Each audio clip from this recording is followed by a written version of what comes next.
Previously on Lukie at the Links.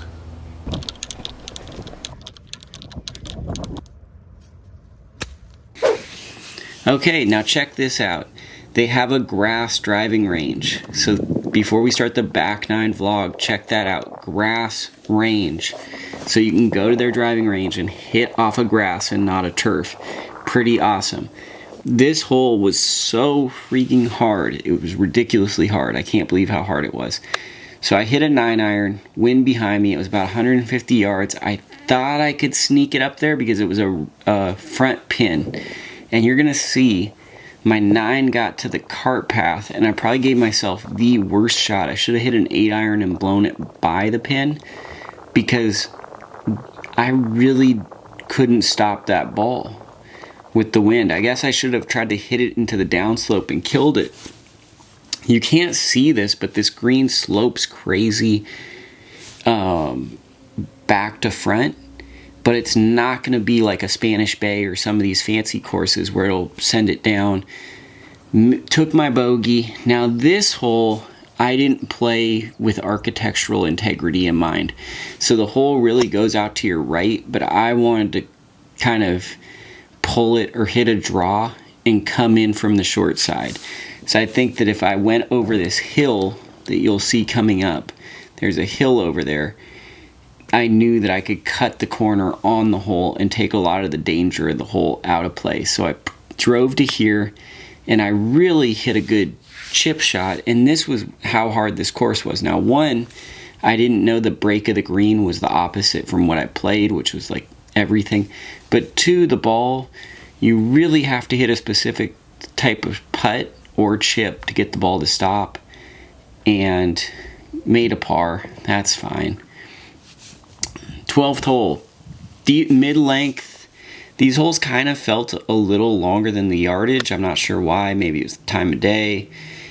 Maybe it was just a lack of familiarity. As a child, I never played the back nine, so I don't have any memories of the back nine at all. I remember thinking that it felt long. Once again, that felt like a really good chip coming off the face, and it just ran out. That was with a 60-degree wedge. So either I'm doing something wrong or these greens were very firm. I cut the ball with that putt, so it kind of started on a bad line. You probably think that's the 13th tee. I think it's way over there, so it's easy to get lost here. So if you didn't pick up on what I was saying, basically the routing is a little weird on this back nine. I almost played the 15th hole instead of the 13th hole. You actually have to go around by a playground. This is just a gap wedge in. It's good practice working on your wedges going into some of these holes. And I just gave myself a solid approach. Gave myself about a 15-footer or so. And these are the type of putts that I wanted to have and tried to convert on. I feel like I hit a good putt here, and I just started a little low, but that's fine. You know, the 14th hole, this is the #1 handicap for the men and women's. I remember the last time I played this, people were telling me about how difficult it was. I'd never played it from the blue tees. The last time I played it, the guys I ended up joining with were playing from the whites. Fun fact, I've taken the 2-iron out of my bag and brought in a 3-iron. Don't feel super comfortable hitting a draw or a pull with my 3-iron. That's the junk you can hit into on the left-hand side. Tried to play smart, so I wanted to miss out right. I didn't know if I could get it there because I took my hybrid out as well. And this is a shot that my friend Audra taught me about, where you just hit into it and you kind of stab at it with a certain lie. Once again, I misread the green, but I put that to a very, very good spot. That's all you can do. That's all you can do on those type of shots. As we head into the home stretch of holes, this was another tricky one where it's basically you're looking at about 100 yards in. I tried to hit a sand wedge in there. That was a little bit too much for the sand wedge, but there's disaster behind the hole. Hit a low, spinny, I don't know what you call that, like a little knockdown 60-degree. It's where you hit it and you kind of stop to hope that it checks. And it ran to the back of this green. Here's my putt, and I convert on that on the low side. I got really lucky. That barely stayed there.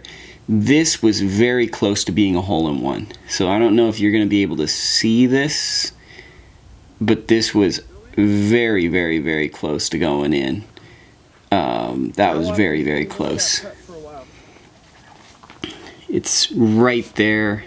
I hit like a little 9-iron into this hole, and it just ran up there to the front of the green. First birdie of the day, converted. This part of the back nine, it's fun, but it definitely starts to feel very much like they had ran out of land on this part, and you're just kind of playing just holes. Doesn't feel as fun as the front nine. Just a little observation, but I didn't mind it. Don't really have a shot for about 215 yards in my bag currently because I'm going through club changes. So I just took something off a 3-wood and kind of pulled it. And this was kind of frustrating because every day, all the round, I'd been struggling with pace. So I thought I hit something a little bit shorter and would get there on line. And then I just misread this. It actually broke the other way. But a good putt. So that's the bogue. I really like the strike on this. This is the 18th. It's very, very pretty at sunset. Once again, you just can't miss left. So I just made sure I missed on the right. I hit an 8-iron into this. And here's another one where I just didn't quite feel comfortable with the roll of the green.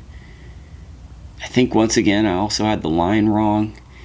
And then if I remember right, I think I also was off on this putt's line as well. Yep, I was just a little off. So that's Antelope Greens. Highly recommend it. And let's watch me finish out right here for the bogey.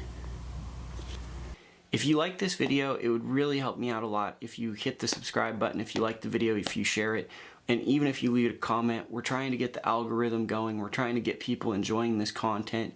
And also we're trying to spread awareness on golf courses. And if people just randomly Google a golf course, that they can just go to this golf course and see what the golf course is about. And hopefully, through my sheer honesty and sharing the golf course and my passion of the game, maybe a golf course you might not have wanted to try enters into your vocabulary or your desires for golfing, and you venture out and try a course. Because to me, golf is all about the exploration.